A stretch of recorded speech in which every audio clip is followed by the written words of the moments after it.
Okay, here I go, straight out the gate with my first live. I have never done this before. I guess I should be kind of nervous, but hey, it's just you and me, right? This ought to be fun. Anyway, y'all are gonna help me make my first debut.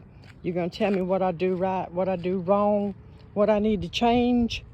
But I'm gonna take y'all along with me today on my walk around the Graniteville Cemetery in Graniteville, South Carolina. It's a beautiful day here, and this is one of our most historic spots here in Graniteville. I think it's a beautiful place. I think it's a gorgeous place. It was founded by William Gregg,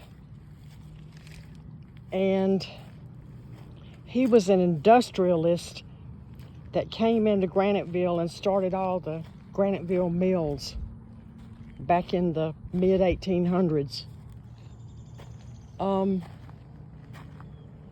He died in like 1867, and he was born in 1800.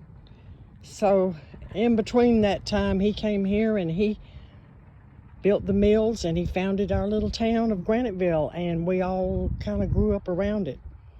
And this cemetery was kind of dedicated to him. This right here is an obelisk, I think they call it. It's a remembrance to him because he started out being buried here, and then his wife, Marina, had him moved to a cemetery, I believe in Charleston, South Carolina. I believe it was the Magnolia Cemetery. Don't know the reason for that, why she decided to do that. But then when she died, she was buried right here. And this monument, this obelisk, was set up as a memorial to her and a remembrance to him. And she's buried right here.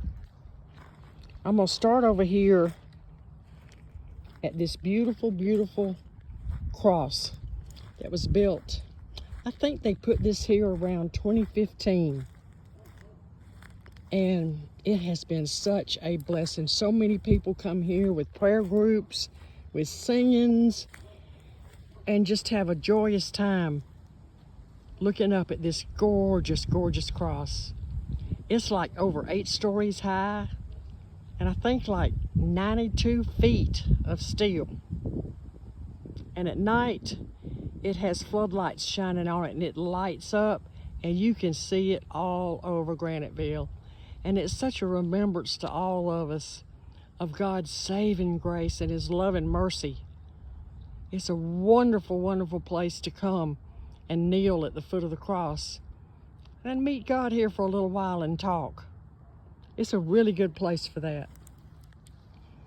Okay, I'm gonna walk on, let you walk with me, and take you on a walk through the Graniteville Cemetery and hit some of the highlights and let you see what we have here. A lot of old structures. This is goes way back. I love the history. A lot of people are, are fearful of cemeteries. They think they're a scary place, but not me. This is where people have their last remembrance. They have their last memories. They say their last goodbyes. And where they come back when they miss somebody to have another remembrance of them through the years. Some went to a better place, some didn't. But hey, only God knows that, right? And we'll leave that all up to him. Anyway, here we go. Let's see, this first place here I want to show you. Back in about, I think it was around 1855, a train came through Graniteville, and a little 12-year-old boy got off of that train. He was by himself, traveling alone, and he was so sick. And the family at the hotel, the Sin family, took him in, took care of him, brought a doctor in, hoped that he would get well, but he didn't. He passed. And the town got together, the family got together, and they treated him as their own, and they buried him here. So through all these years, since 1855, people have been bringing books and mementos and toys.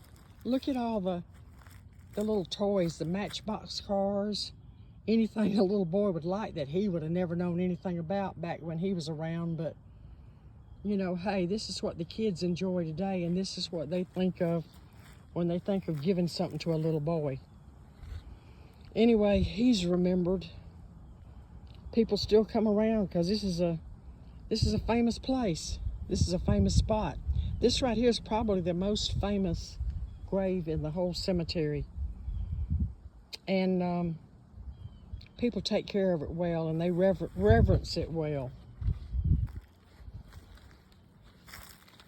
The little boy that came to Graniteville, and the town sort of adopted him as their own. He was put to rest right there. Then you've got all these other graves. Oh my gosh, so much history. So much history. And you wonder, each of these people, some were babies, some lived a very short life, some lived a long life. I've seen graves of children, babies, teenagers, adults, and even some over 100 years old. Now this right here, I've always wondered about that. Almost looks like an old outdoor fireplace, doesn't it?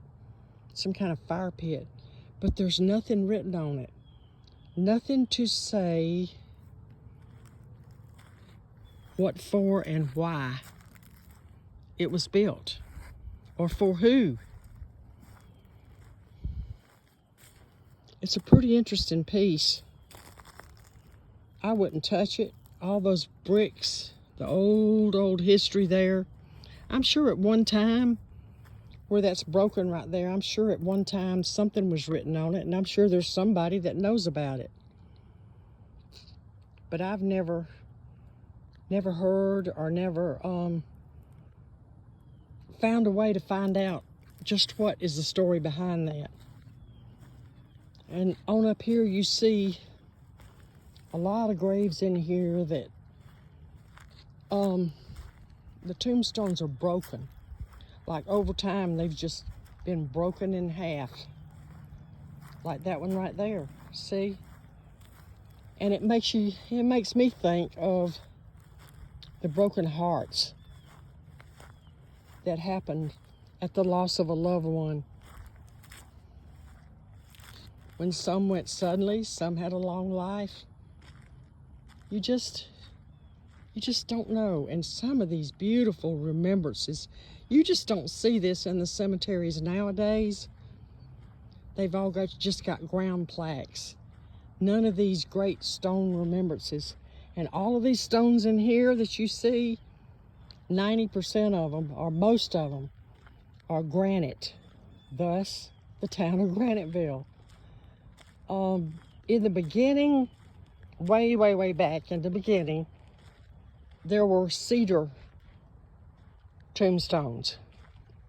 But over time, most of those, I think a good portion of them, there might be one or two left, I don't know, but I think most of those are gone, because I don't think that cedar deteriorates like some other trees do or some other wood does.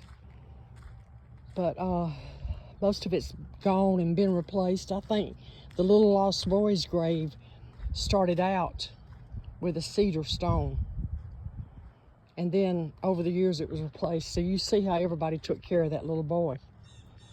And right up here I want to show you, look at that pine tree. Boy, when I was a kid, I'd love to have climbed up in those limbs. Looks like a good climbing tree to me.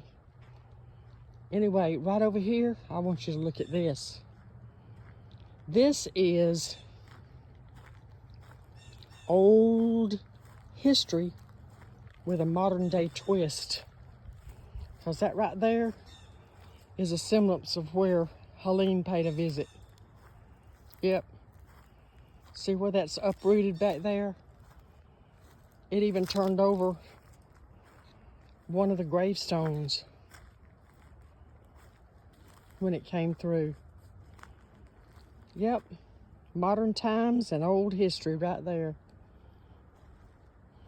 And then over here, look at this beautiful wrought iron fence. That's just, to me, that's gorgeous. That's gorgeous. That must be a prominent family there. And there's 3 of them. There's 3 different sections, 3 different places and families. This is the Platts and the Knotts, and this one. And let's see who's over here.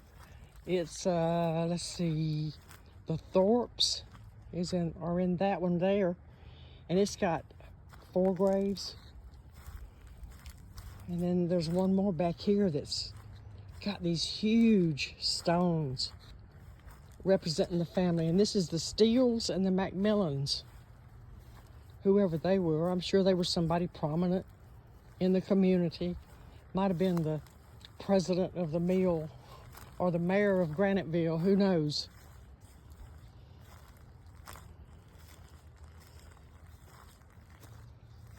Anyway, this is a wonderful place to come and take a walk and meditate, because if you go around full circle around this cemetery, you've gone about a mile going around, maybe a little more. So 4 or 5 times around, you've walked about 5 miles. And I love it. It works for me. I enjoy it so much. And it's peaceful and quiet. Sometimes I like to go to places and walk where I'm going to see people. And sometimes I like for it to just be me and God. So I can just, I don't know, reverence over things that He wants me to do. I can connect with Him and see if He's got something for me.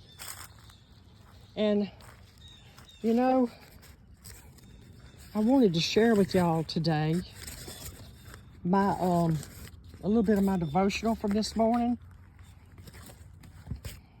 I read my Bible every morning. Every morning I start my day with the Lord. And it is so wonderful. You know, He gives us a fresh start every day. Every day. And you don't get many chances like that in life. You're not going to get a better deal than that you can start over fresh every day with yesterday's mistakes gone. You know, talk to Him, get it straight with Him, get forgiveness, and move on. His grace is like that. It's like that.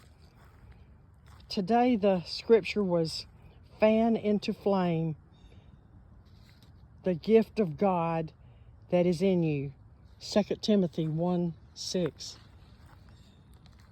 That says a lot, because we were all born and created by God. He gave us all a special gift. He gave us all a special gift.